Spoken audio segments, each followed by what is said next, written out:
אמרו לי להיות פה, כאילו, קשור אליי. כן, כן, לא, בסדר גמור, זה בסדר.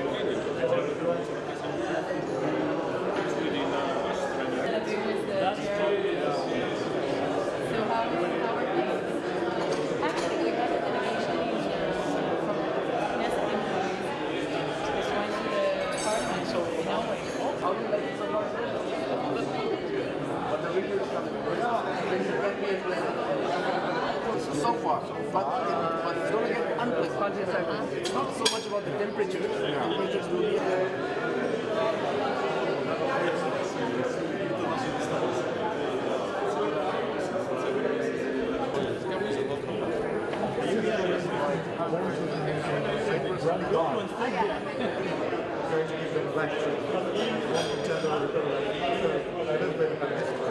That's going to be quite a challenge.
Ladies and gentlemen, welcome and good afternoon. My name is Yotam Yakir. I'm the head of the Public Relations Division at the Knesset. Thank you for joining us at the Knesset for the annual Ambassadors Gathering, ambassadors and heads of foreign missions. It is truly a pleasure to welcome you, and we are thrilled with such an impressive turnout. Before we start, a couple of announcements. I would like to inform you that due to unexpected changes in schedule, member of the Knesset Benny Gantz will be unable to join us, but following the remarks by the Speaker of the Knesset, we will be joined by member of the Knesset, retired Lieutenant General Moshe Bogi Ya'alon, former Defense Minister and former Chief of Staff at the IDF, and as you probably know, He's also a senior leadership member of the Blue and White Party.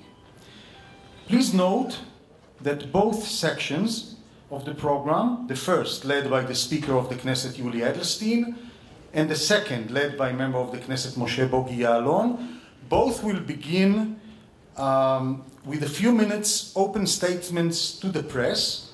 Afterwards, the media will be kindly asked to leave, and we will continue with the exclusive briefings for you. Another important announcement is about the Knesset guided tour that some of you registered in advance. It is a 30-minute tour right after the program is over. And if others that did not register are interested, then no problem to join spontaneously. In a few minutes, the Speaker of the Knesset, the Honorable Yuli Yoel Edelstein, will enter the auditorium. I will announce, but according to the Knesset tradition and protocol, no need to stand up. Again, please take your seats and please switch off your mobile phones. Thank you for your cooperation, and we start in just a few minutes.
Ladies and gentlemen, it is my honor and pleasure to open the 4th annual Knesset Ambassadors Gathering under the leadership of the Speaker of the Knesset. Allow us to mention that over the past few years, the International Affairs Division at the Knesset has dramatically expanded its work and activities. It has been one of our objectives to deepen the Knesset ties with parliamentary friendship groups, parliamentary assemblies, and international organizations. We are always searching for mutual projects between the Knesset and parliaments around the world with both parliamentarians and parliament professionals, feeling that we can share and also gain some knowledge. Some areas the Knesset is extremely active are the Green Knesset project, accessibility, transparency is of major importance, to mention just a few. It is now my pleasure to invite the Speaker of the Knesset, the Honorable Yuli Yoel Edelstein, to the podium to offer his remarks.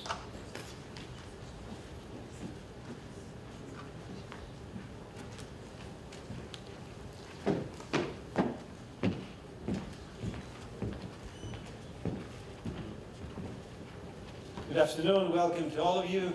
Thank you for coming. Wonderful to see many familiar faces and some new faces. I sincerely hope that when this political turmoil settles down, there will be more of your visits to meet members of Knesset, heads of friendship groups, and participate in the activities, parliamentary diplomacy activities of the Knesset that Yotam Yakir just mentioned. I think that even by our Israeli standards, we are here in a very challenging situation.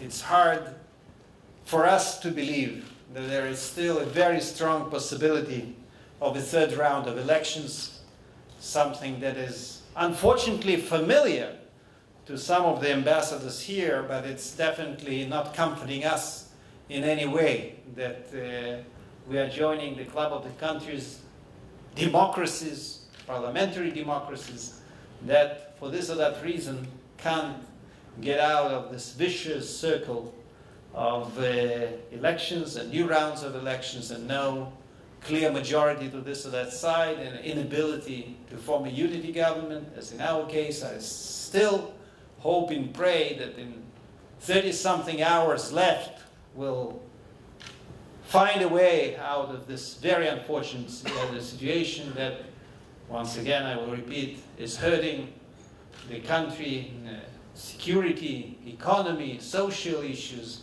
in everything, every field you could possibly mention. And I do have to say, as we are the gathering of heads of diplomatic missions here, that I'm really worried by the fact that maybe because of this political instability here in Israel, we are wasting huge opportunities. Because, to be a little bit graphic, I would say that I kind of see, I don't want to call it a wrestling match, but there is definitely some kind of competition of those who are using some new approach to treat the complex situation here in the Middle East. We witnessed the move of the American embassy to Jerusalem, the American recognition of Israeli sovereignty over Golan Heights.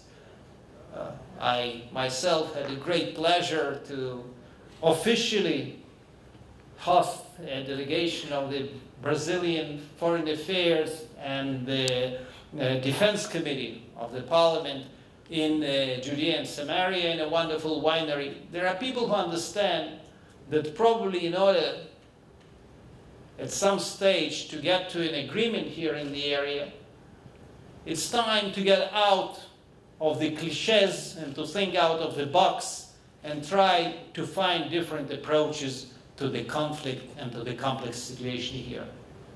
Unfortunately, as I said, there's a competition. There are those who are still coming with good old approach, with this slogan in their hands, settlements are the main obstacle to peace.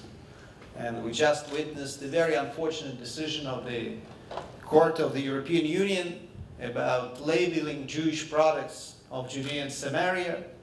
And once again, even inside Europe, there's the same confrontation of two different approaches. Immediately following the decision of the court, the Dutch parliament, and I compliment them for that, the Dutch parliament accepted a resolution that strongly disagrees and opposes the decision of the court. But there are other countries that unfortunately follow the track and support this very strange decision. I don't even have to explain how sensitive the issue of labeling Jewish products is in this country. And I don't think that I would surprise you if I would say that if, God forbid, it becomes practice in certain European countries, it will damage the very important relations between Israel and these countries. And it's really, really a pity, because for us, relations with all our friends and partners around the world are crucially important. Israel, as a quickly developing, strong economy, definitely is looking for new partners, new markets, new exchanges. And yet, I know it sometimes sounds strange to myself when visiting countries 10, 20, 100 times larger than Israel to talk about cooperation. But thank God, in many fields, Israel is a pioneer. And what Yotam mentioned a couple of minutes ago, the initiatives even here in the parliament, the Green Parliament would never be possible without different Israeli initiatives and developments, and in many other fields. So we are looking for this partnership, we are looking for this cooperation, and it's really a pity that in some cases all kinds of political considerations interfere with this possibility of good relations, economic ties, for the benefit of not just of the state of Israel, but definitely of the population of the countries we are partnering with. I do have to touch, if I already started, the started counting the problems, I do have to touch on the issue of anti-Semitism that is unfortunately very well known to many countries represented here by their distinguished ambassadors and heads of missions. The good news is that in the vast majority, not to say in all of these countries, the governments, the parliaments strongly condemn any expression of anti-Semitism, not to say anything about anti-Semitic attacks or acts.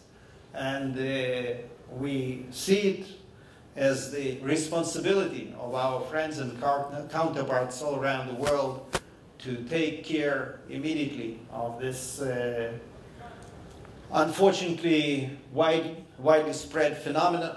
And turns out that the reasons could be different.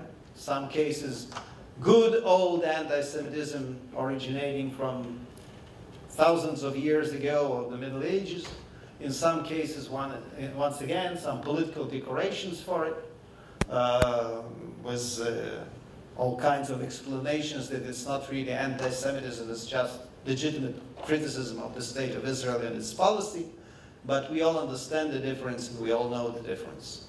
I want to say, or actually to express my appreciation as the Speaker of the Knesset to already many parliaments around the world that accepted the definition of anti-Semitism proposed by International Holocaust Remembrance Council. And I hope that there will be others to follow. And once again, you know, I will never stop repeating this well-known phrase. We always remind our counterparts that it always starts with Jews, it never ends with the Jews. So it's for the benefit of these countries and these parliaments to uproot these unfortunate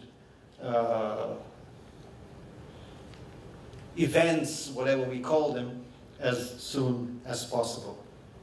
Now, I know you are getting a security briefing from a member of Knesset with rich security record, former Chief of Staff Moshe Bogi Ya'alon, very soon.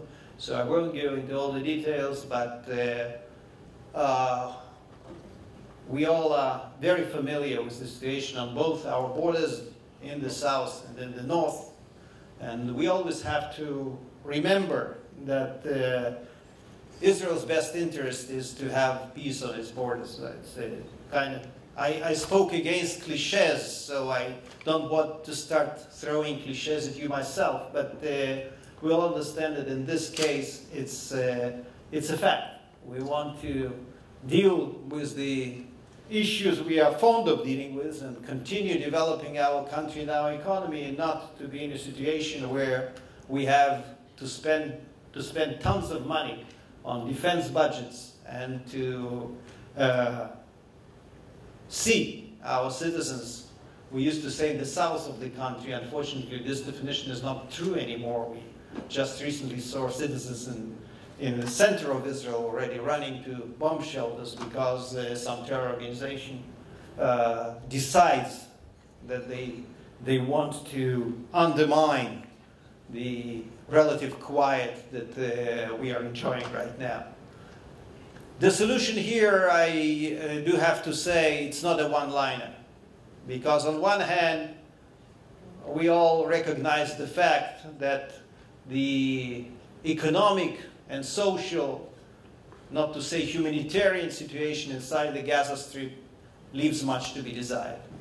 None of us, I think, would like to exchange places with an average Palestinian. Of the rule of law in Europe, but I want to say that the trade between Europe and Israel is very important for us, and I think it's important for the two sides. And yesterday night I inaugurated a hub of the European innovation.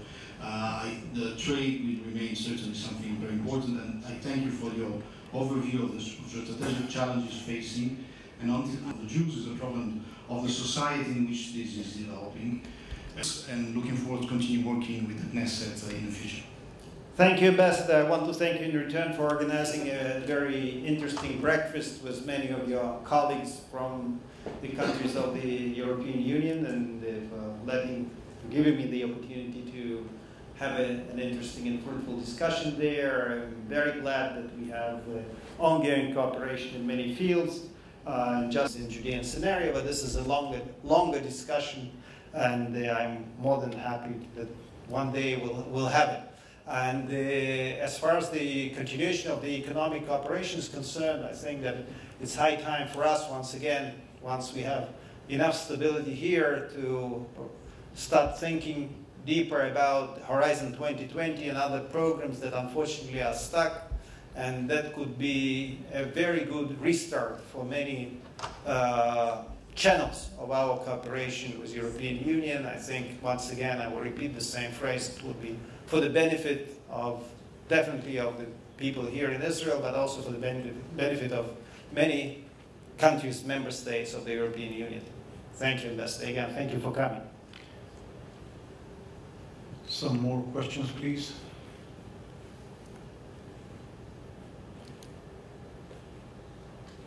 In the meanwhile, yeah. No, there's someone up there. Yeah, please. Please introduce yourself, sir. Good afternoon. My name is Kyle O'Sullivan. I'm the Ambassador of Ireland. Thank you, Mr. Speaker, for your presentation and for taking the time to talk to us today. Just a question that struck me there. Is there anything the Knesset could do, or any feeling in the Knesset that could facilitate the holding of elections to the Palestinian Authority? No, unfortunately, since Oslo agreements, we don't interfere in civil affairs in the Palestinian Authority.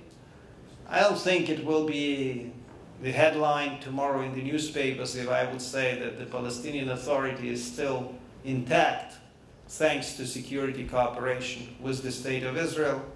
We want to see stability in the area where the Palestinian Authority has, as I said, civil authority. But having said that, it's totally their internal matter. It's complicated.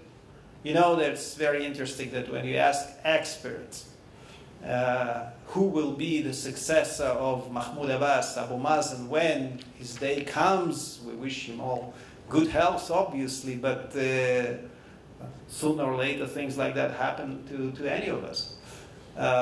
They would give you 5, 6, 7, 8, 9 different names, and in the end they would add, and we don't have a clue what's going to develop there. So I guess it's a little bit different from regular democratic procedures, but as I've said, I sincerely hope that they will stay stable there.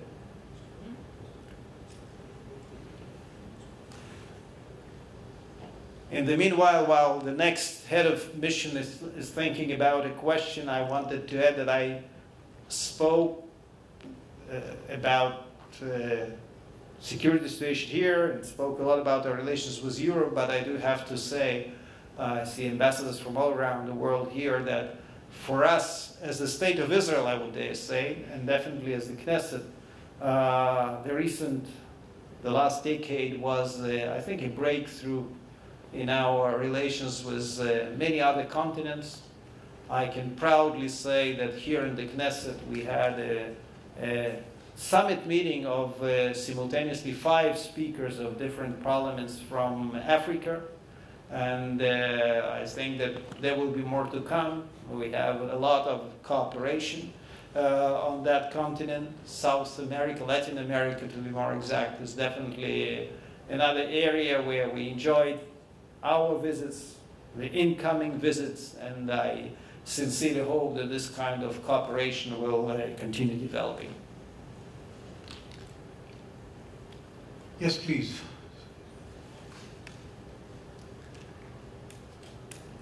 Shy ambassadors. Yes. Okay, and yes, please. Please.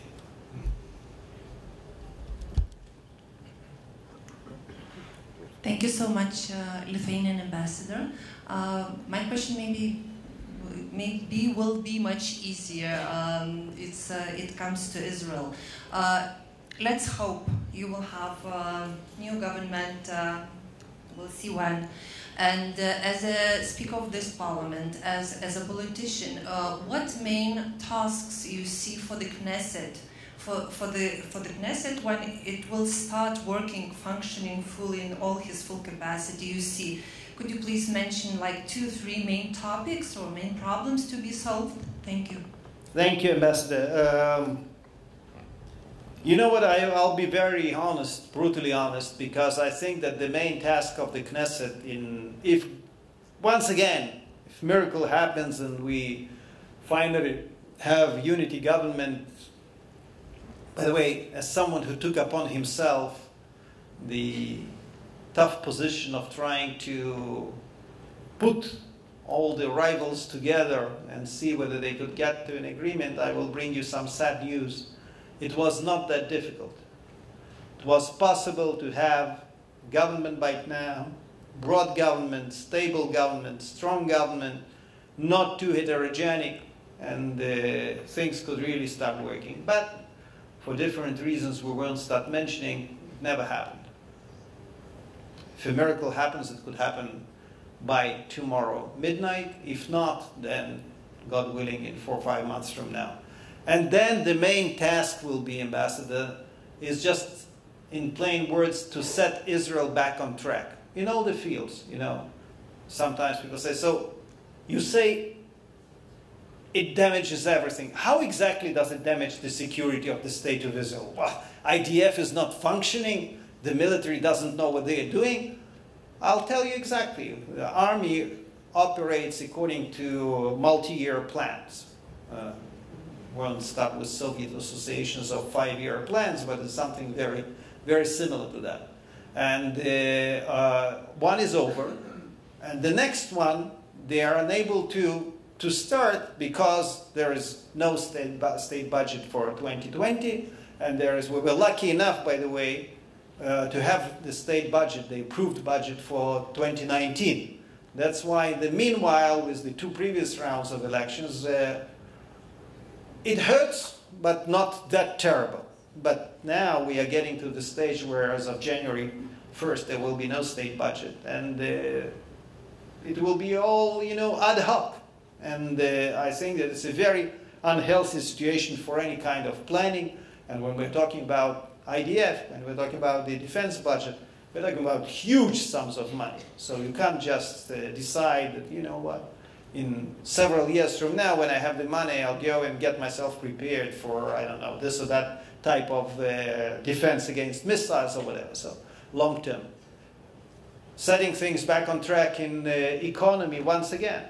You know, a very simple example, you know, what, even in terms of investments in this country, there are many who are very familiar with so-called Merkaz HaHashkaot, the investment center in this country that usually partners with different entrepreneurs that come and start an enterprise here. Once again, I just can imagine in my nightmare an entrepreneur like that who appears today and says to me, you know what, I have great news for you. I want to start a new factory in, say, in the Negev. And I would shake his hand and tell him how great friend he is and whatever, and what's next? There is no state budget, there is no procedure. So these will be the main, I think, the main activities of the Knesset, to immediately start discussing the budget, to set the right priorities. I think that there will be a very wide consensus here in the Knesset that our healthcare system will be one of the priorities, because as you see, the population is growing. Israel is famous for its wonderful doctors, wonderful startups in this field, but we'll have to invest more. We just had some good news about opening a second hospital in Beersheba, but it will be a process of for years, and we do have to take care of the situation where the population, and we are glad about it, has grown. The healthcare system, I think, hasn't grown enough. So there will be social issues here on the agenda, and you know, it's just to name a few, but there will be there will be even things that are like, will sum it up by saying that there are things that we have committed ourselves for, once again, multi-year plans for long-term programs, and we are stuck with them right now. Like, I will give you a well-known example, I guess. Even some of you could find himself or herself stuck in traffic jams while Israeli handicapped were protesting in Tel Aviv and other areas. And we have a signed agreement about the continuation of raising the benefits for the handicapped, and it's in danger for 2020 because of the lack of an improved state budget. So there will be lots of ad hoc issues plus long-term planning. Are there any other questions? Yes, please, sir, over there.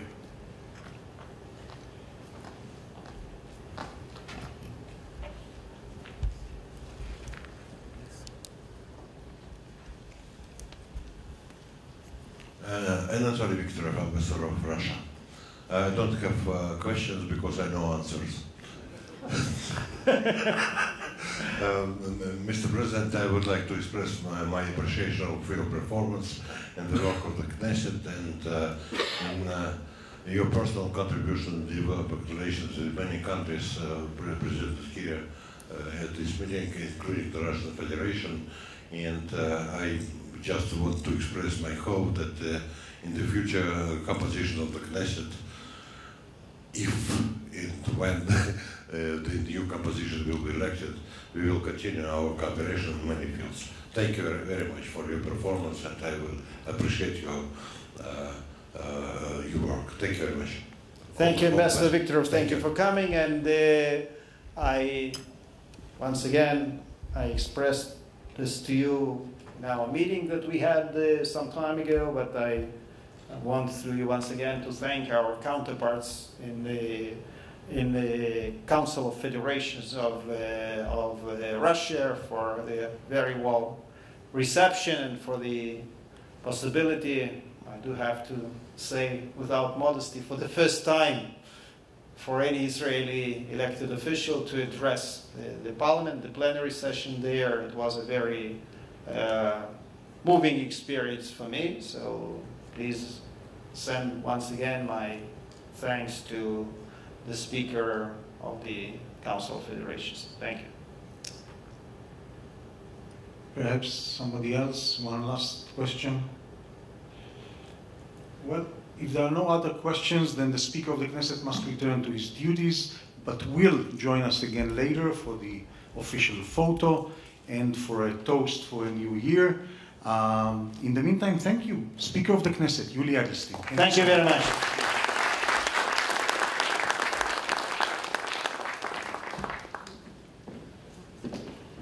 And it's a 10-minute break, and then we'll ask you to come back for the second part of the program. Thank you so much. Good afternoon again. I would like to start the second part of this gathering.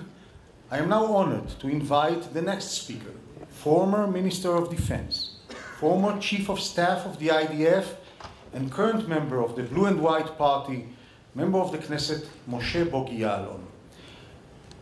As mentioned before, the first few minutes are opened to the press. Afterwards, the press will be asked to leave. Member of the Knesset, Moshe Bogi Ya'alon, thank you for coming. Please join us.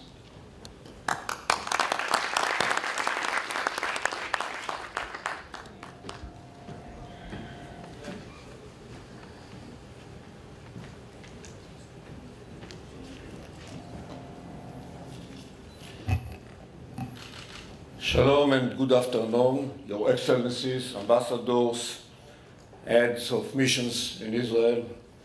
I am glad for this opportunity to share with you my observations, the Blue and White Party observations regarding the challenges ahead of us. I would like to start by saying that the Middle East today is characterized by instability. I'm not talking about the Israeli political situation. If you wish, I can answer your questions in the Q&A session. Nevertheless, talking about the Israeli political situation just for the beginning, going back to my capacity as a director of military intelligence in the 90s, I said that I was lucky. I had to deal with Saddam Hussein during all my term, Hosni Mubarak, Muammar Gaddafi, Hafiz al-Assad, Arafat, and so forth. And I had to analyze, to assess, to predict what might they do. And I said that I was not jealous to my counterparts in the Arab countries, to try to understand the Israeli political situation, to try to analyze, to assess, to predict whether we are able to create coalition or not. So it's quite a mission impossible. But I'm ready to answer questions later on. Going back to the current instability in the Middle East, I claim that the Middle East is engaged in the most significant crisis since the days of Muhammad in the 7th century. And we shouldn't underestimate it. And it means that the Middle East is going to suffer for this instability for a very, very long time. And I'm talking about instability all over. You can witness it in Syria, ongoing civil war, with all the experiments to solve it, Iraq, Yemen, Libya, Lebanon, in a way. The bad news about it is that we are not going to see a stabilized Middle East in the coming future. The good news is that it is not because of Israel.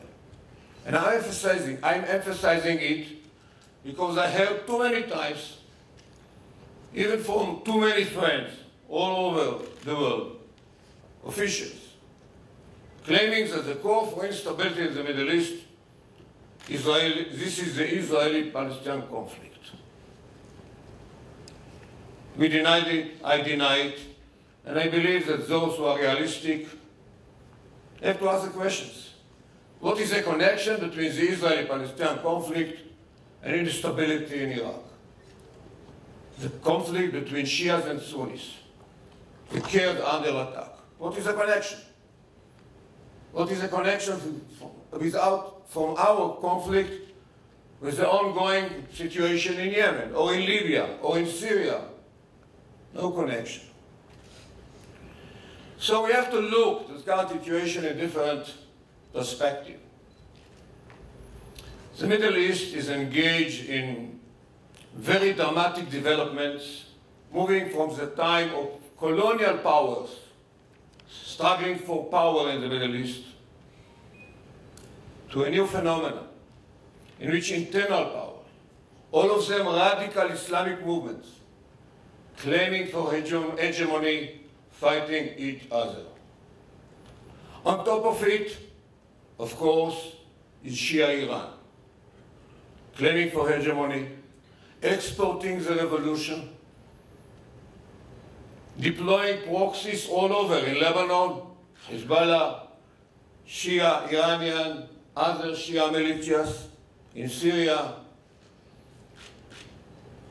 meddling in Iraq, supporting the Houthis in Yemen, challenging the Moroccan government from the Sahara by proxies, and having terror infrastructure in 5 continents all over the world, even from your regions, for the day to come, to be deployed against Jewish targets, Israeli targets, or US targets as well. This is Iran. The second movement claiming for hegemony is a Sunni, jihadist, Wahhabist, Salafist, namely ISIS, Al-Qaeda, claiming for hegemony as well. They call it Islamic Caliphate, with certain differences. They are now in retreat. after the defeat of the Islamic State. But they are still very active, even after the interception of al-Baghdadi. They are very active in Iraq, very active in Syria, very active in Yemen. They have certain cells in Lebanon, Jordan, trying to have some roots in the Gaza Strip, even in Judea and Samaria, the West Bank, and of course, ISIS county in Sinai, challenging the Egyptian government. Then we have the third radical Islamic movement, which is very interesting, Muslim Brotherhood. Muslim Brotherhood today, the leading power of the Muslim Brotherhood is a member of NATO, Turkey, Erdogan. When it comes to the Palestinian arena, he supports Hamas rather than the Palestinian Authority. Egypt, he prefers the Muslim Brotherhood regime rather than President Sisi regime. Claiming and aspiring to have a neo-Ottoman empire based on the Muslim Brotherhood ideology. We can find their fingerprints by having a military base in Qatar,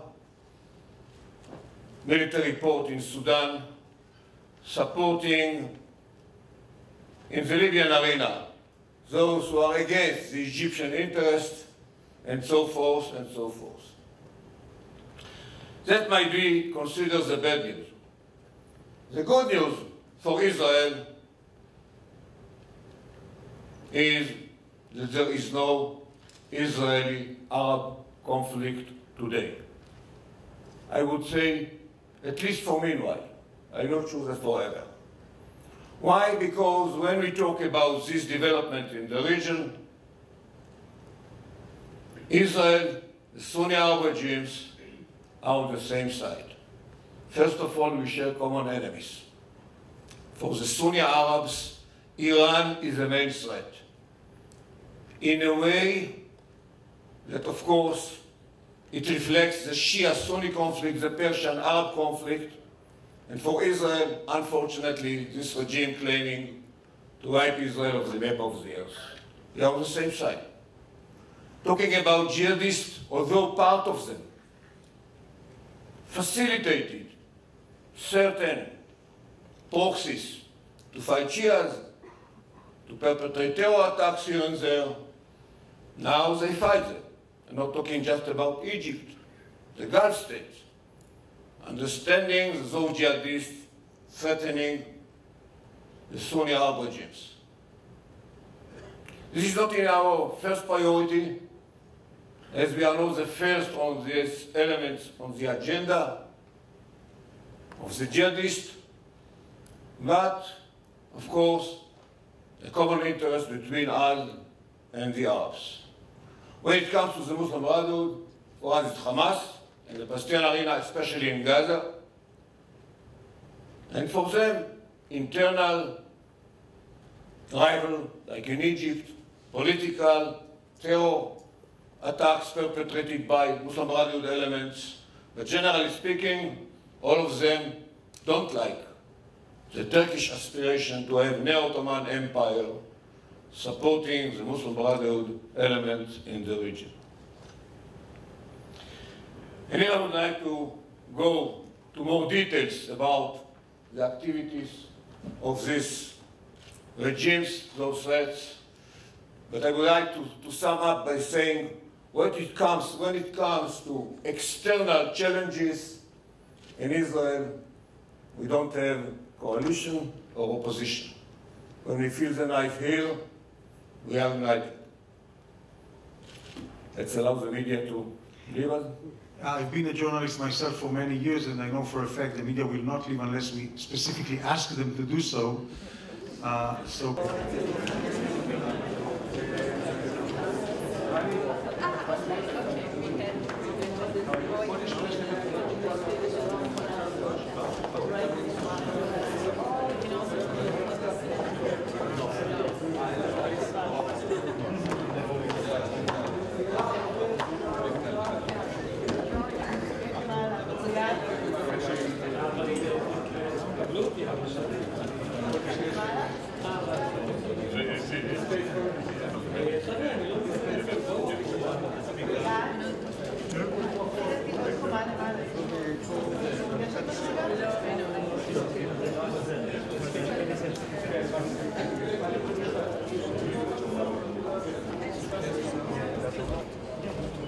Speaker of the Knesset is right here in 1 second.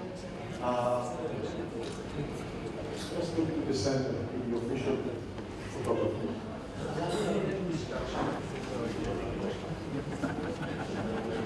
Right after the official photo, please join us down here for a toast. It's already waiting.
I haven't seen you for ages.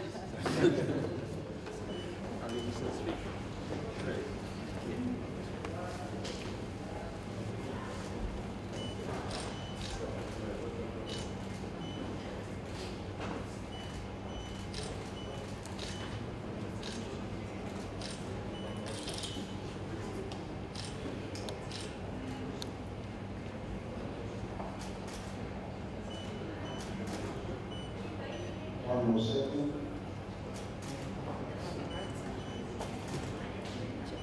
This is already a Hollywood movie. Thank you. And you're welcome to grab a cup and a donut and toast for a new year.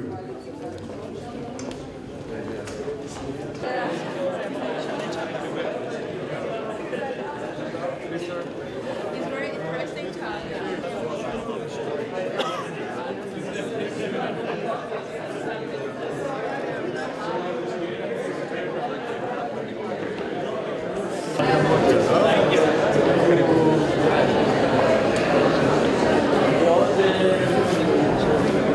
Ladies and gentlemen, distinguished ambassadors, heads of missions, thank you again for coming here. And as someone mentioned, it's already a traditional gathering. So in the best tradition of these days, I want to wish you all a happy new year to you, your families, your countries, a very successful year to come. And I sincerely hope that during the next year, we'll be able to develop even further and better the relations between the State of Israel and the countries that you all represent here. L'chaim, as we say here, Happy New Year.